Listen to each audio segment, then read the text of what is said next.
You heard a lot about infrastructure-related things in terms of cybersecurity, but of course, more or less all infrastructure today is used to enable some kind of applications out there, right? So it's very important that we have modern ways of managing application security testing. And we're going to talk about why this is important. My name is Emil Kvarnhammar. This is Dr. Stefan Ivarsson. And we're going to show a couple of different theories why we believe this is so important. We're going to talk about a recent example in application security threats, why it's relevant to look at application security testing in a continuous way. So, but it's always good to look back, right, and think about what's happened in the history. I'm sure all of you are familiar with the term waterfall, right? So what used to be the case with application development? We used to do application development projects in a waterfall approach. Well, we've talked about agile development for quite many years now, but in one way or another, we treat product development in many organizations in a waterfall fashion anyway, where it's quite structured and organized before you launch the project, but then all of a sudden things get going and it happens real fast. And when you're in the middle of this waterfall, it's quite hard to go up again and change stuff. So you have to continue all the way down, and then everything is just silent and calm. We don't need to worry about security anymore because we already made a security assessment by the end, right? Just before launch. Recognize that? Release management in that old traditional model is very structured. It's very easy to understand what kind of deliverables are getting there. You have everything wrapped in a nice box with text on it saying what product name it is, what product version this is, the contents of that deliverable, documentation related to maintaining that product, in case anything goes wrong, whom to contact, etc. The traditional approach in terms of application security is that you typically have an assessment done once or maybe twice a year. And in most organizations, that's very tied into the release cycle. So if you make a release, larger, major release once a year, then you make a security assessment just before launch. That doesn't work very well. I'm sure some of you are familiar with that, with your personal experience, that you went into a security assessment just before launch and you realize this is totally broken. We need to fix stuff, so things are going to be delayed with half a year or so. It's not that common as it used to be like 2 years ago, but it still happens. And security teams like ours, we write reports for that security assessment. Those are static reports, right? It's very seldom that we revise those reports. Sometimes we do like a retest after the fixes has been made, and we give the customer a revised report containing like, well, this and that has been fixed now. But there is no good follow-up on actions, like the mitigations recommended by the security team, whether it's an internal or external security team. It's hard in that traditional approach to have a real follow-up. And what about the findings that are discovered after the release? Like, Stefan, how does it work if we make a security assessment of, let's say, Java Spring Boot application, and then we find a couple of interesting findings in that application, and we realize that that's probably applicable to a customer application that we have made a security assessment on like 3 to 6 months ago. All right, then we write it in the report, of course, and they get the report. And then it's basically in our heads, right? We have seen this vulnerability occurring at many customers. So we might remember this vulnerability and report it to the other customer, or we find it again and report it again. Yeah. So it's very difficult for us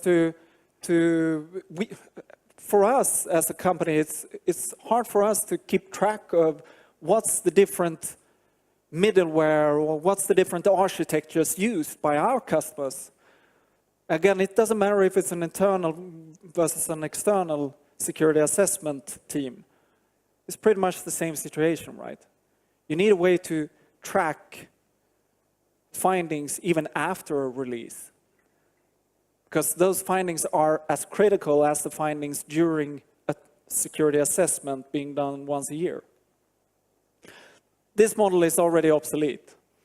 Today, application development is more like a Formula 1 race, in my opinion, where each of the different products being developed is a Formula 1 car. See what I mean? It's moving fast, right? It's pretty hard to get an overview of who's at lead, where are the different cars in the race at the particular time. There is something called race control in Formula 1, where you continuously monitor how the car is performing. And you monitor that not only during the actual race, you monitor that during the qualifying race and the practice race, so that you're well prepared before the race. That's very similar to that. That makes me think, at least, that we should probably monitor application security during the development, during the testing and acceptance phase, and after going to production. And we need to monitor it continuously, because stuff will change. If something with the car goes wrong, we need to know that immediately so that we're ready for the next pit stop to fix that.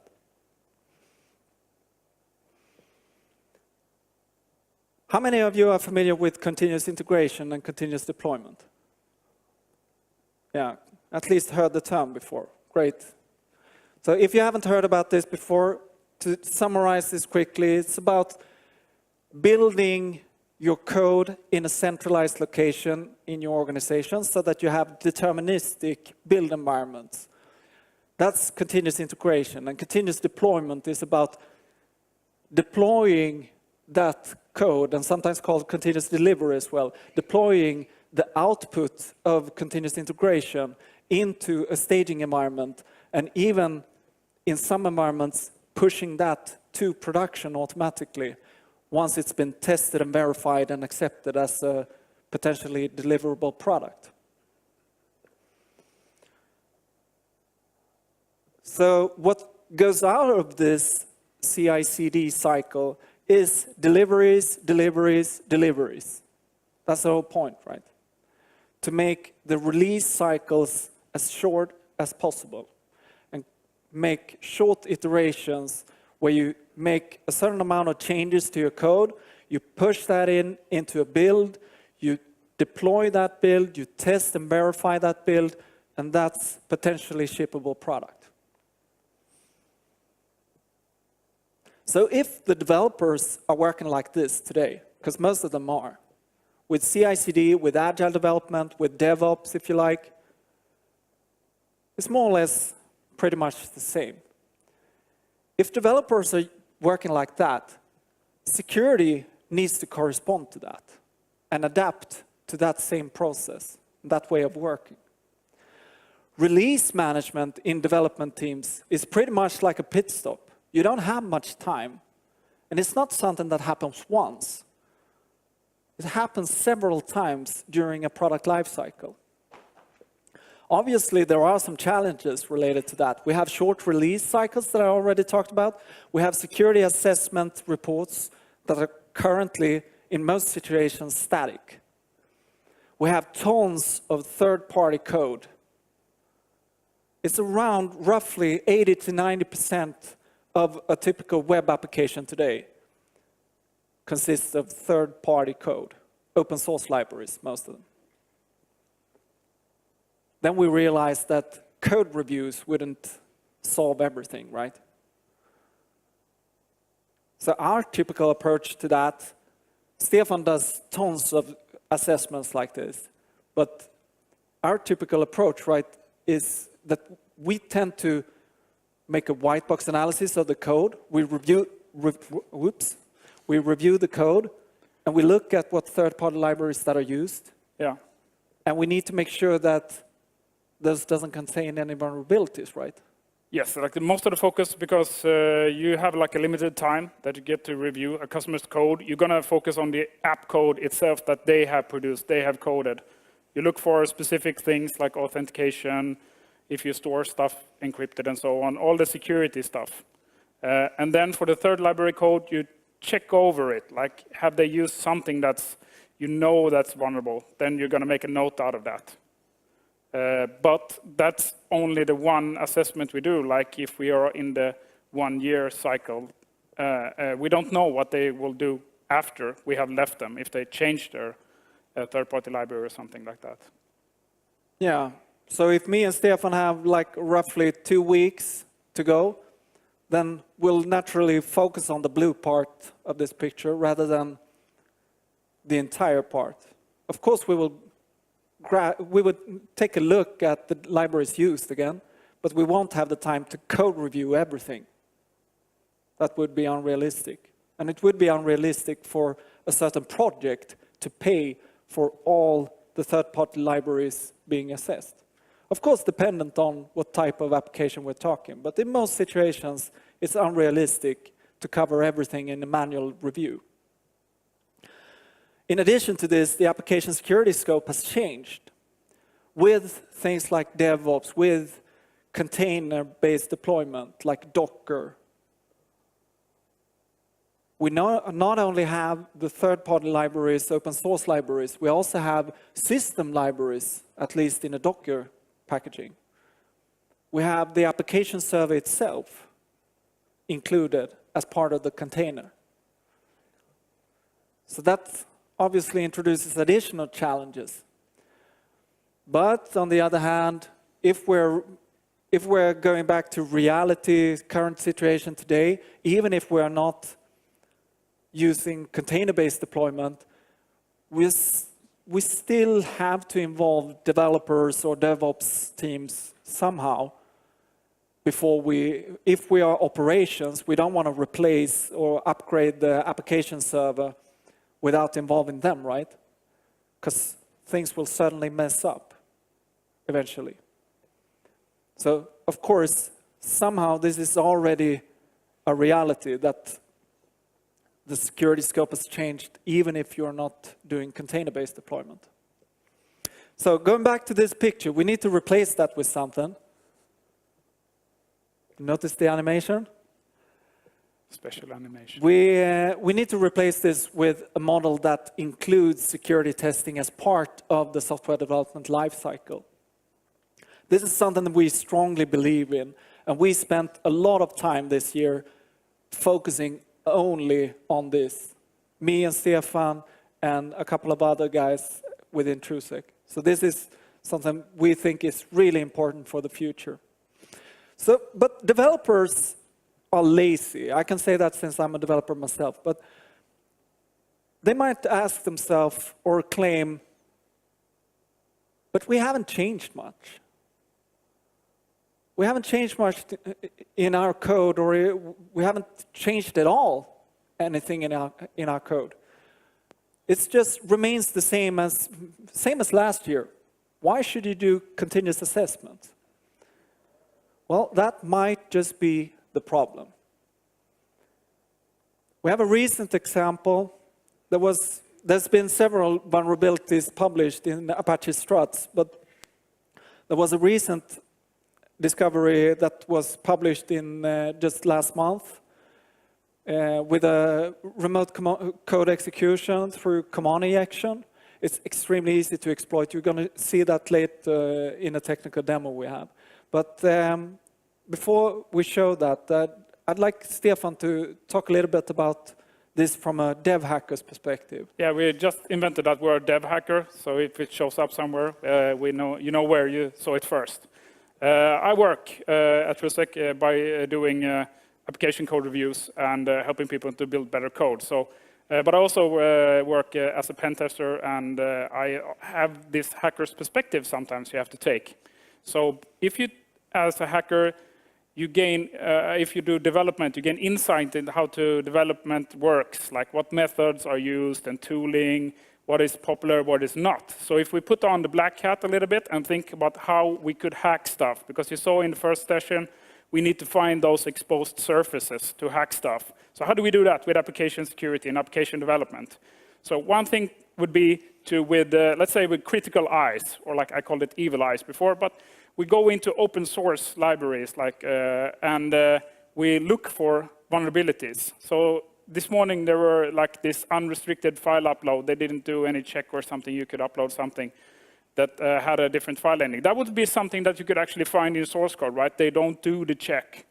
So, and there are tons of these things on all of the major open source hubs that you can download open source stuff. You can find vulnerabilities. We even use that as a employment test. We ask people that if you want to apply for employment, that you can just go and find the vulnerability in any kind of open source and explain it to us in a good way. That's then we know how people think about things. If you don't know how to find a vulnerability yourself, you can always turn to the even darker side of the internet. You can go into IRC or and so and ask people for vulnerabilities that are in source code and talk to them, and you get some very weird answers back. But still, it works. The next thing you can do, of course, if you even more malicious, you could inject your own code into open source because you're allowed to contribute, right? So you can inject malicious code into already existing open source projects that are used by many people. And there are a couple of examples where people have injected code that call home to a server so they can map what people are doing and so on. So that's interesting. And usually people think that because it's open source, a lot of people review the code and they will detect what you have injected. But it turns out history tells you that that's not true. It takes a long time. And because we do build stuff from the insights from the development method and tools, we build stuff by sucking down third-party libraries automatically and build them into our application. It could already be too late. We might have included the malicious code in our build that ran and gained the evil attacker some information about your system before you even know that it's a vulnerability. Then you can do it a little bit more personal. You can target persons of interest or systems of interest. Developers have usually very beautiful client machines with all kinds of stuff on them, source code, credentials. They usually have admin access to all kinds of servers, especially DevOps, good stuff to target.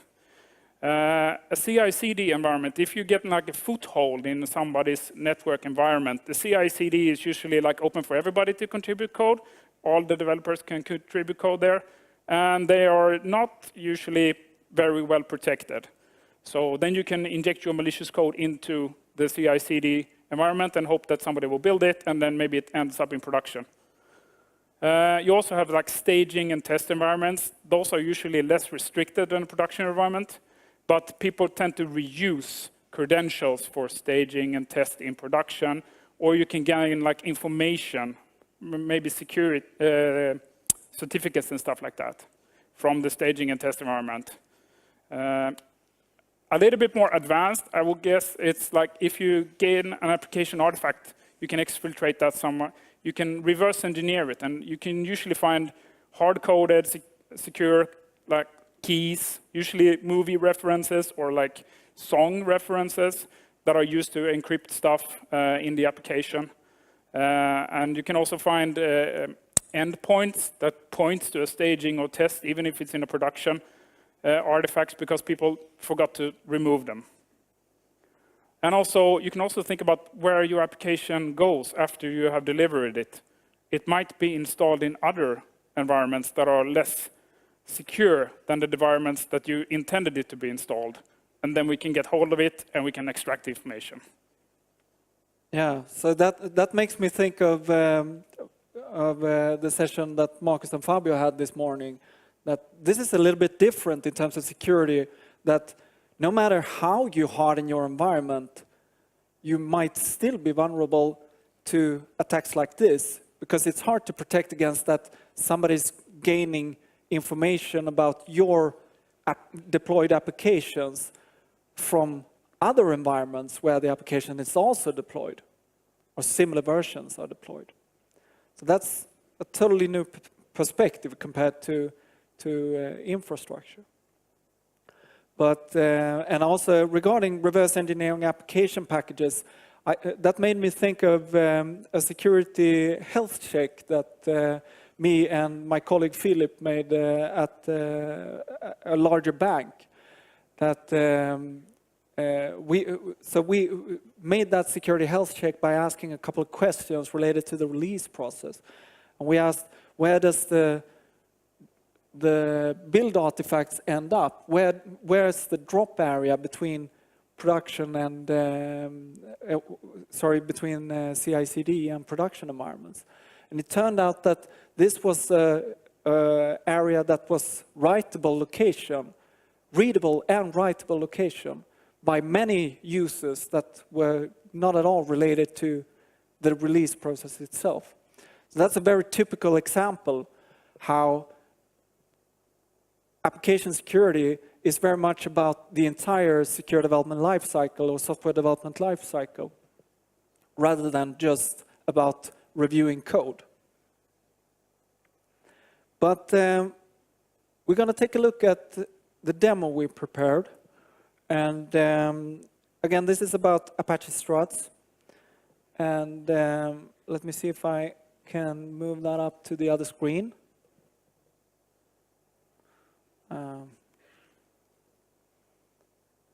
Let me see.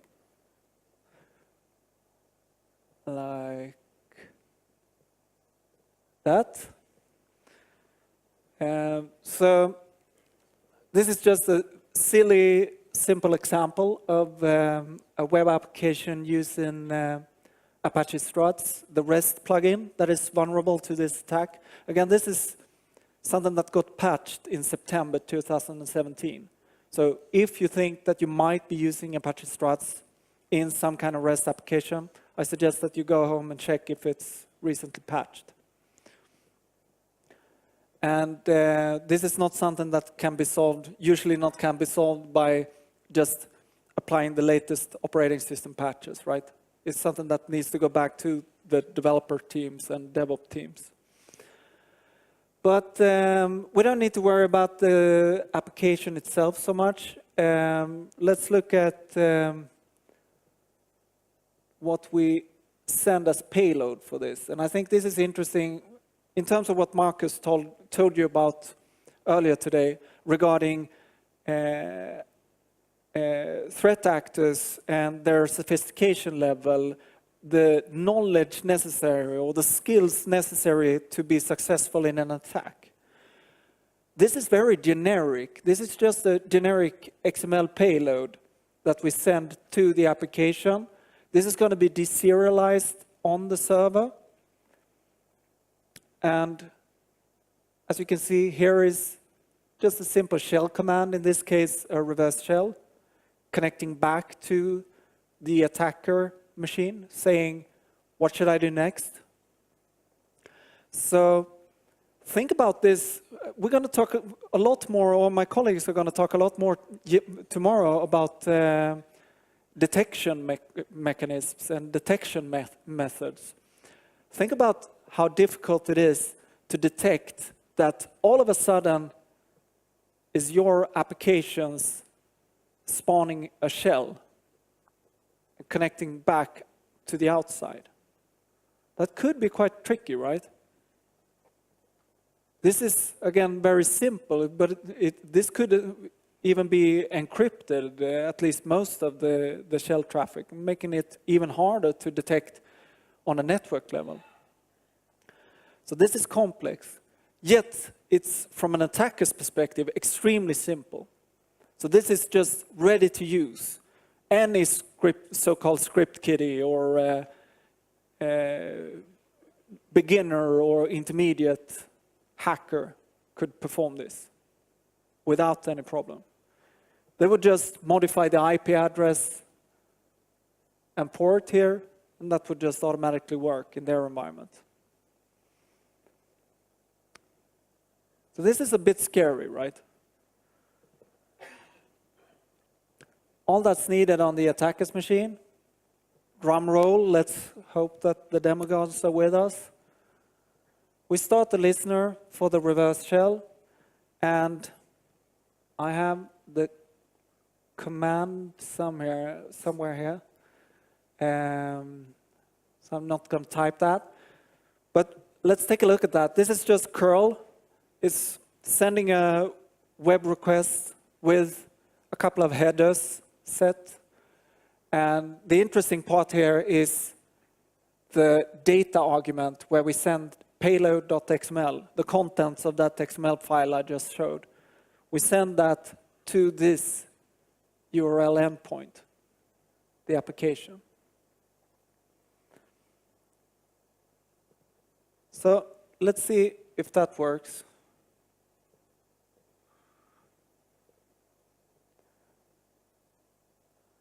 So something happened here. So now I'm the demo user. That's the user of the application currently running on the server side. So you can see here that here's the Java process. And we should probably be able to just nuke that application just to show you that it's not fake. So if I refresh this, it's live, and is it 3766?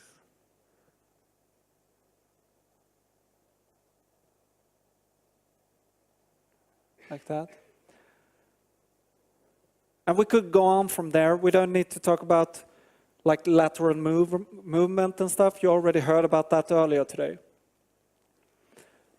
So this is how easy it is to exploit a typical application security vulnerability.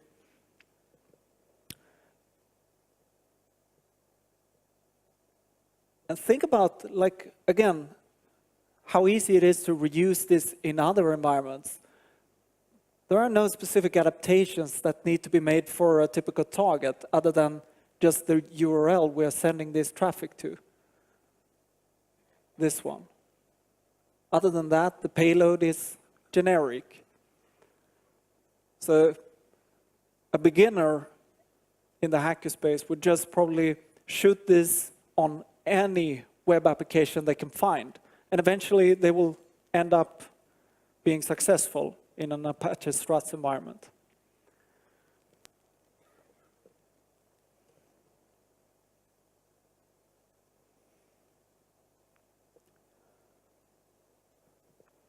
So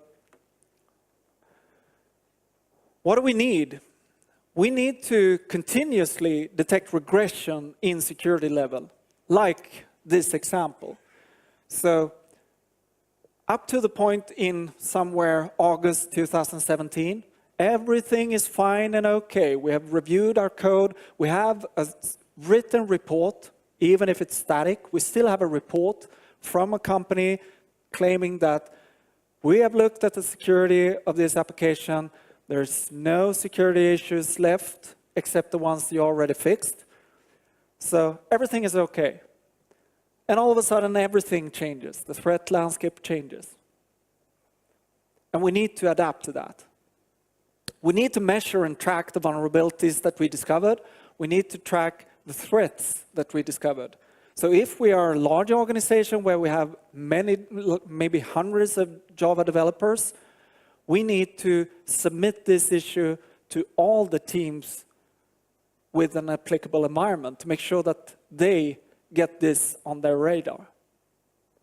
We need to prioritize. Of course, we can't solve all cybersecurity risks. This is an extreme case, but all threats can't be addressed immediately. We need to prioritize based on what's important from a business perspective. So that's also important that we map this to what it means in terms of business risks. And that's typically, in many organizations, it's something that could affect PCI DSS compliance or GDPR compliance, for instance.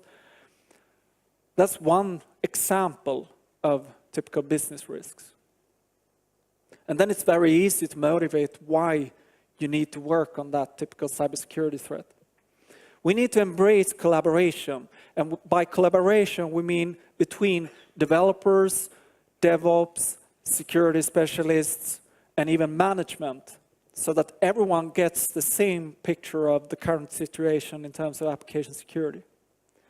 How do we do that? We think that it's unrealistic, of course, to do all of this manually, especially with shorter and shorter release cycles. We need to do all that we can do automated, should be automated, but of course, we still need to triage and review the results manually to filter out what's considered as false positives, what's considered as low risk or something that we don't need to bother about right now, or something that the tool misunderstood.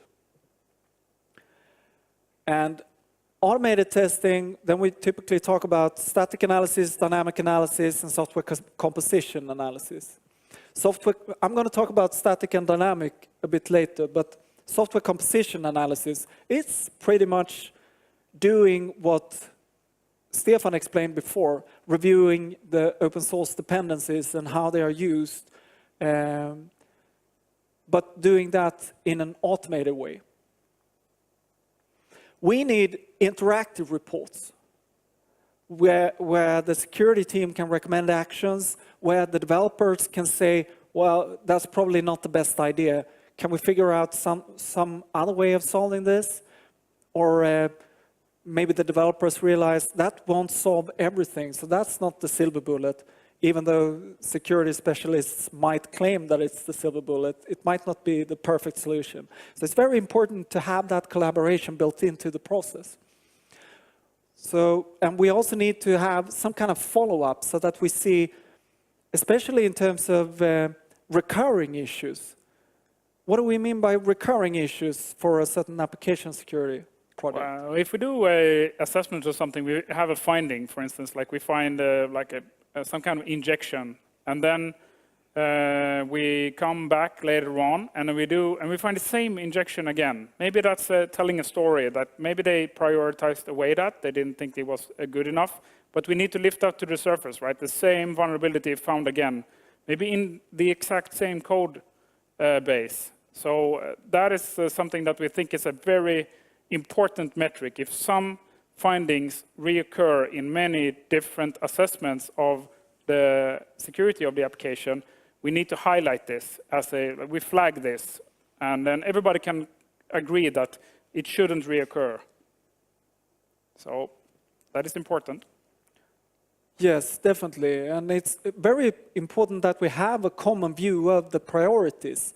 And that's something that we as technical IT security specialists need to work on. We need to understand what the security threat means from a business risk perspective. Because if we are able to explain that, for instance, like I mentioned about in terms of compliance or regulatory requirements, then it's a lot easier for us to get attention to a certain issue. So it's very important that there is a prioritization process in place for this too, in order to be successful. If we do this the right way, then we have built-in security awareness training for developers and architects and even QA. So that's sort of a bonus feature you get with all this. Looking deeper into what we mean with static analysis, or what everyone means about static analysis, I think we should have a short intro to this at least. But it's basically scanning the code for vulnerabilities without running the code. It's very good at detecting typical copy-paste bugs or merge bugs, for instance. Maybe I'm a bit harsh now, but I think that's at least one of the points to summarize it. but its main weakness, as we consider it, after comparing the leading, we've spent a lot of time on comparing, especially you, at comparing. Yeah, I spent a lot of time in WebEx meetings, in the upper, what is called right-hand quadrant of the Gartner Magic Quadrant, talking to vendors, offering static analysis. And we think that one of the main weaknesses of static analysis is it actually lacks context awareness. So you get a huge amount of false positives from the code. It produces like a list. It's nice and it's prioritized, but it has lots of false positives because it doesn't really understand the code to the level that you need to filter it out as a false positive or not. And that was one of the findings from this. We made a huge effort and a review of these vendors. And also, I think a good way of thinking of static analysis is sort of like it's an antivirus for the source code. It looks for patterns. They cannot usually do that by actually scanning the code because it takes too long time. So they build a model of how they think the application works, and then they operate on the model. So they do like type of pattern matching on the model, and then they present something that they think is a finding, and then you get it, and then you have to like review it yourself, is it false positive or not. And usually, like for a large code base, like 100,000 of lines of code, it produces on the order of like 700 or something like false positives that you have to go through. And if you were to do this in an iterative fashion, it would be a little bit cumbersome to do like 700 or 800 findings each time. So you have a very long time where you have to sort of fine-tune your static analysis tool in order to get the findings a little bit lower for each of the iterations. Yeah, so a good example of what static analysis would definitely find is the go-to-fail issue in Apple iOS. That's many years ago now, or at least a couple of years ago. But if you can't spot the issue or haven't seen it before, it's saying go to fail twice, which means it will always go to fail at that point and never reach the code below. But at the same time, even if static analysis serves a purpose here, so does a properly tweaked compiler. If you have the correct compiler settings, the compiler should be able to catch this with warnings as errors and etc. So again, maybe we're being a bit harsh on static analysis tools. We should remember that the biggest benefit with static analysis is that you can run it on code without actually running the application. So it's very easy to get going with that type of automated analysis. Yeah, we should say it serves a purpose, of course, as a gateway, as a filter, or to actually get a feeling about how your code looks like. And it's good. It could be pointers to better understanding where the security issues are in your code. So we also employ, of course, static analysis on code that we look at. So it's better than nothing. Yeah, and as you mentioned before, Stefan, static analysis works by building a model of how it thinks the application is being run. Going over to dynamic analysis, that's testing the application while it's being run. So that's the real situation, how the application is really run. So then you might think that dynamic analysis is the silver bullet, but it's not necessarily. There are some different variants of dynamic analysis. First of all, it's dynamic application security testing, where you basically test the application as a black box. You enumerate the different endpoints within, let's say, a web application by just iterating and crawling through the website. And you find the different endpoints, you find what parameters that are accepted by these endpoints, and then after that you scan and do sort of fuzz testing on the application.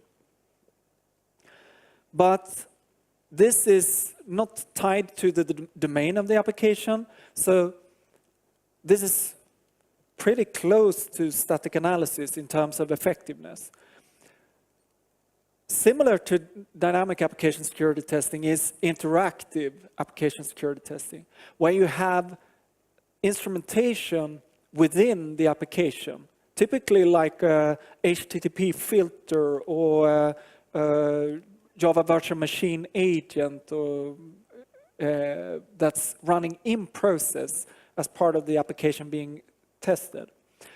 By doing so, you get the ability to install sinks or hooks, if you like, to detect whether you hit the right spot in the application code.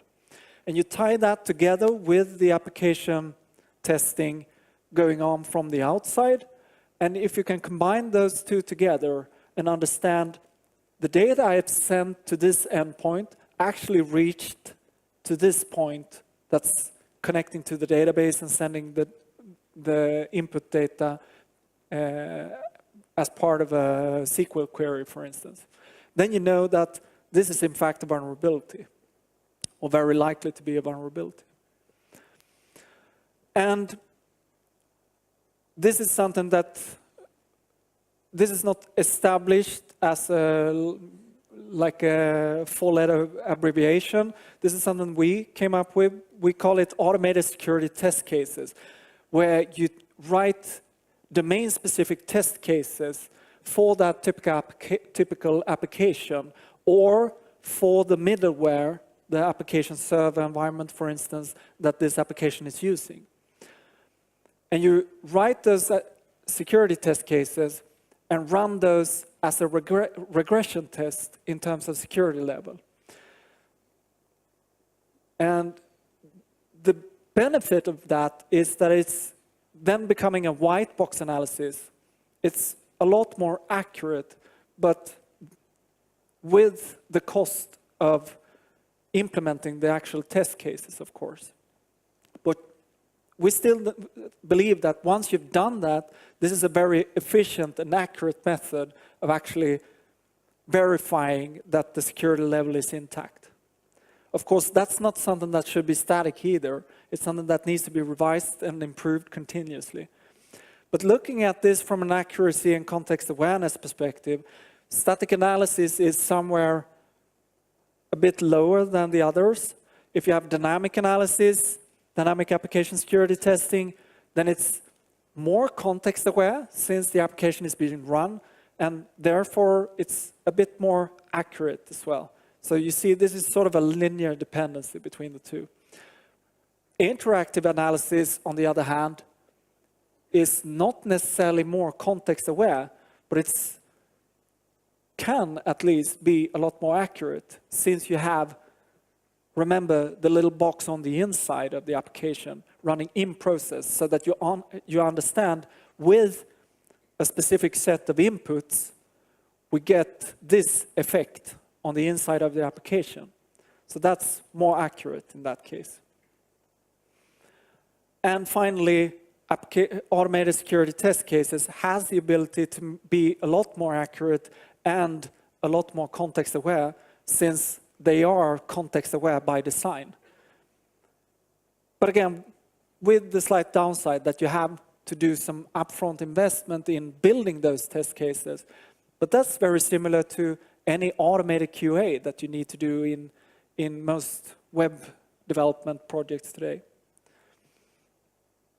We came up with a model for this, and the black boxes, that's pretty much what's gonna, is it gonna replace you, Stefan, eventually? Yeah, I think so. I'm, yeah, the black hat thingy, so I get the black color. So I think this is mainly what we do today when we are doing these types of assessments. So we run, if we have the possibility, we run automated test cases. We might write some test cases ourselves. We do a little bit of static analysis if that's applicable. We do software composition analysis. And then the major part that we do today is manual code review.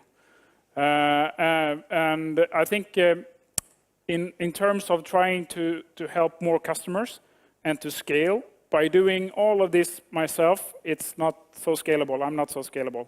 So I cannot clone myself and so.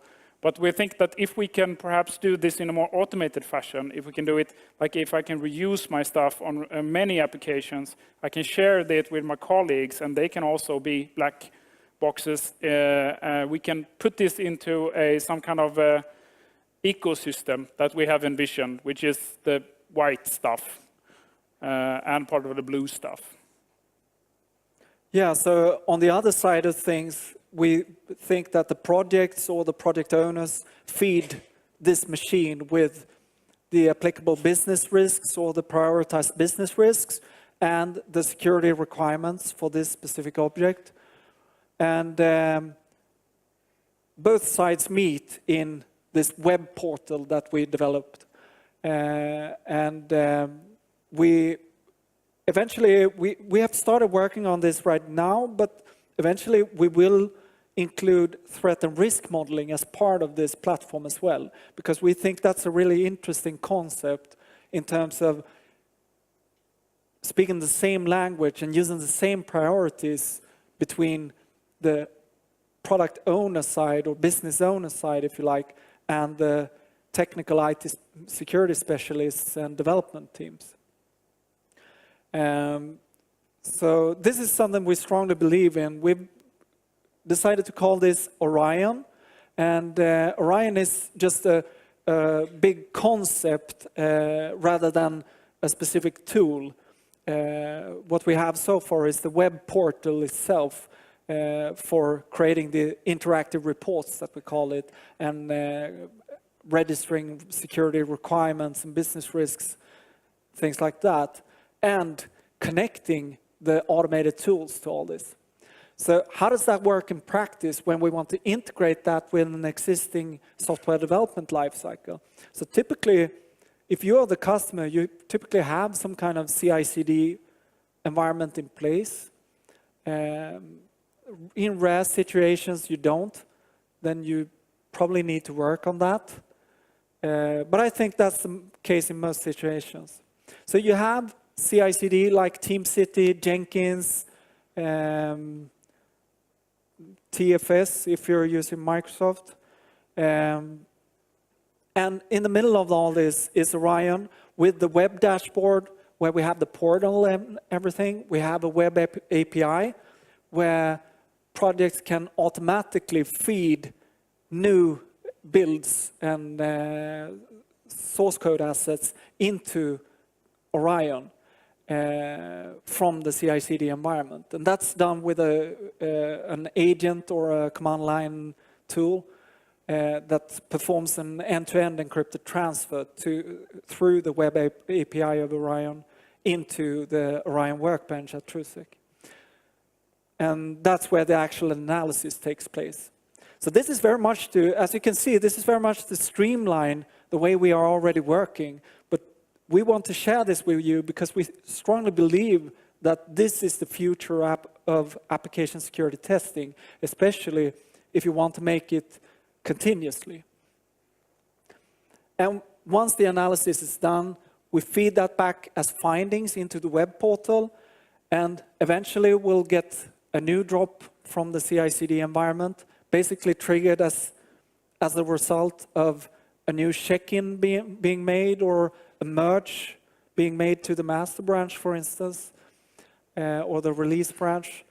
So it's typically not something that's going to happen on every single check-in of a project, but rather if this could happen once a month rather than once a year, that would be a great benefit, right? That's a matter of reducing the risk and especially reducing the risk of delay. Because if you save tons of technical debt to the very end and potentially ending up in a 3 to 6 month delay because of application security, that's not a good thing, right? So this is a way of portioning it out instead. To summarize what we talked about, we have some core parts of modern application security testing that we believe is important. We have the interactive reports. Ideally, that's implemented as a web dashboard with metrics and everything so that the management understands. You know, managers like this number is 7. It used to be 5 last month. I want this back to 5. That's typically the way they work, right? So we need to translate, and that's easy to understand if you work with like 50 to 100 projects and want to make an overview of that. Then you need some kind of graphical representation, or at least a metrics representation, and being able to overview the trend and the health status of each of the different projects. That's very important, because if it goes like this, then there's probably a resource situation, or maybe they're just doing stuff totally wrong. So maybe they need to be educated in security, or maybe they need to replace their Stone Age old middleware, or their Java 1.2, I don't know. So it's very important that we get this stuff up on the table so that we can make all the systems a lot more secure. We think this is the way to do it. Another part of interactive reports is that when we have a finding, there's a specific finding, right? That's going to be like trickled back to the developer somehow. And then we envision that we have a communication with the developer that's going to fix the issue. So that's also interactive. Usually nowadays when we leave a report, we have a finding, okay, this is how we fix it. And then they go, okay, we're going to fix it. And then we don't talk about how they fixed it. In this case, we can have a discussion with the developer how to fix it, and maybe like give them some hints how to fix it as well. So we believe that interactivity can be solved by using the web UI that we're trying to build as well. And context awareness is a big key to success. We think that this is, as you saw, linear dependent to accuracy, or that's the way to get accuracy. The more context aware, the more accurate are your findings, which means a lot more agile will you be in your continuous security assessments. Because if you just end up with tons of false positives, that's a great way to fail with all this. So you need to find a structured way of removing as many false positives as possible, or not even seeing them in the first place. And worst thing you could do is just putting, especially if you're a larger software organization, if you just put the static analysis tools in the hands of the developers and say, go ahead, make this secure. That's, we've seen never worked. Concrete examples of how that will fail, especially in larger environments. Because developers has tons of other stuff to focus on, not only security, of course. And we need to embrace collaboration. If we do that, we get as a bonus, we get security awareness training for developers. They will get that applied on their environment, on their project. That's the best, in my opinion, that's the best way to learn about security if you're a developer. Yeah. That's usually the way developers appreciate our work. Yes, if we have like continuous collaboration with a company that we reoccur and do testing with, we observe that they get more and more secure aware. We talk about with the developers, and they do better and better code. So this is something that we want to like scale and bring to other companies as well. And ideally, the developers themselves will be like so interested in security that they will actually start to write the automated security test cases, whatever we call them.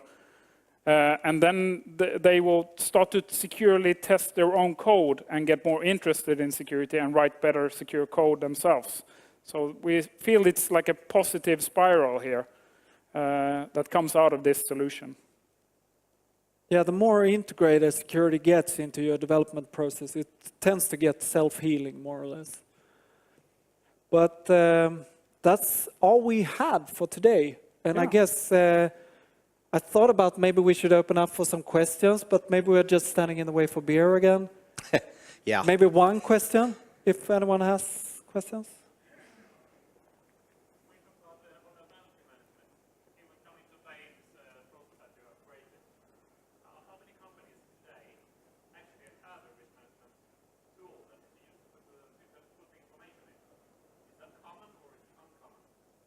So the question, if I understand the question correct, is what we just showed in terms of vulnerability management and in terms of structuring application security in this fashion, how common or uncommon is this in terms of being implemented in organizations? Yeah. So far, I haven't seen anything like this. This is why we implemented it or invented it.